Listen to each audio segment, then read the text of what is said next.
What is up, my people? Welcome back to the channel for another album review. I'm your boy Nassim the Dream. If you're new to the channel, just go right on ahead and hit that subscribe button and hit the bell as well to always keep notified on my newest content. And today I will be reviewing the new Destroyer album, Labrynthitis. This is the band's 13th full-length LP coming from the Vancouver, British Columbia indie rock band Destroyer. The mastermind behind all the madness going into the music with the vibrant special talents from frontman Dan Bajar. Now, I am somewhat familiar with how Dan and the band come about with their style of theatrical songwriting into indie rock. My first taste coming from the 2011 record Reput, which indeed showcases how dramatic and obtuse the song ideas can be thrown onto a record. And this is rather a creation that I am still fond of to this day. Granted, I did find this record like about a year or two ago, but I have no doubt, even if I would have heard it at the time, I'd still love it to this day. And shockingly, I have noticed none of the teasers reach onto my radar to the build-up for this newest record, coming out with at least 3 of them for this new LP. There seems to be this goal of the record to really pull in the listener, to really completely pull you away from reality with sonic beauty. May even have some relation to the title track, referring to this inner ear condition, possibly referencing to the experience that the record gives you. Which, I don't know if I could really say that my experience would really resemble how I imagined this condition would feel like,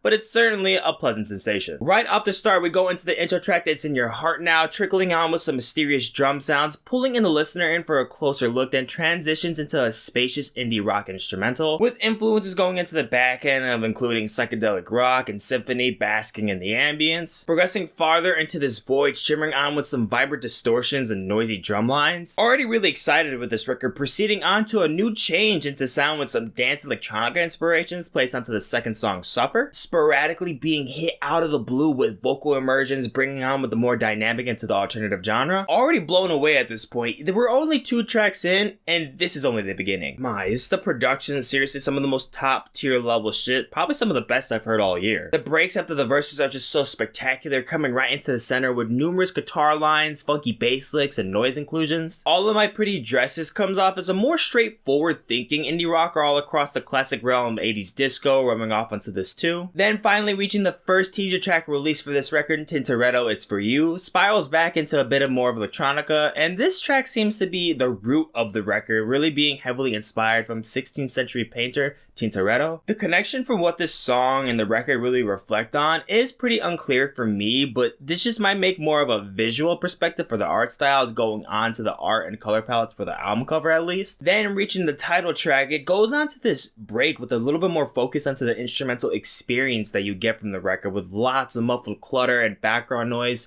really filling in that ambient void. Then dabbling in some tweaked samples of what sounds like a child making some funny noises. There really is something so oddly pleasant about this instrumental. As it enters the drum lines to the finish, it's pretty hard for me to wrap my head around at the end. But the creativity is fantastically displayed onto the song. It's seriously an incredible examination. Then making an even harder, more fun, immediate energy following to the Eat the Wine, Drink the Bread, transcending back into this rock disco pop bop 5. The infection behind the bass and guitars just fulfill an inevitable head-bopping motion to the listener. Bolts, and I mean bolts of excitement flowing through my veins. I am seriously amazed at this point with what the record has to offer so far. Then we progress on into the indie roots with the song It Takes a Thief. Probably has some of the most oddball transitioning to me on the record. It really just goes off with some of that more organic toms of items that you'd really find from your own home. Now, this doesn't really reach as frequent compared to the other songs before this single, but they indeed work as wonderful attention getters, and which are practically unneeded for this song because it's still a fucking banger. There's also some great touches with some of the sound effects, such as the delay onto the synths that go about with some complementaries to the ambient symphonic pads automated into the background. Though towards the end of this song, it does set up for a very sudden transition and really getting more drastic and subtle for the following closer. It can kind of just feel a little bit disjointed. At a certain good amount of points, it does feel really disjointed through this record, but you really feel it more towards the outro. This then finishes with the last song, literally called The Last Song, feeling the most far off from the record, really keeping it simple and laid back with some soft indie rockers to tie it all in. But the song is still good, it's just really odd in context with the rest of the record. So with the minor issues I have with this record, mainly regarding how cohesive this record really is only about the only thing that it really misses and lacks. Each song individually sounds great in its own space, and some are coherent with others, but not as a whole piece. Not all of them really use it to its core root, not all the songs really make much sense or make you really feel like you're playing the same record. Hands down though, this record overall is fantastic. I seriously had a wonderful experience with this record. There is so much to offer onto this album, you really can't go wrong with just picking a favorite, nor does it really fail at a potent quality touch overall either. This record is fun, it's dancey, dark, mysterious, cute, weird,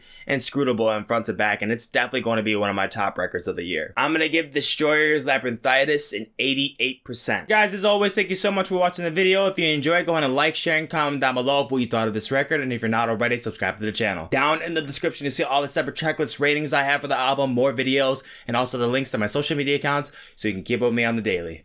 I'm going to catch you in the next one. Dose.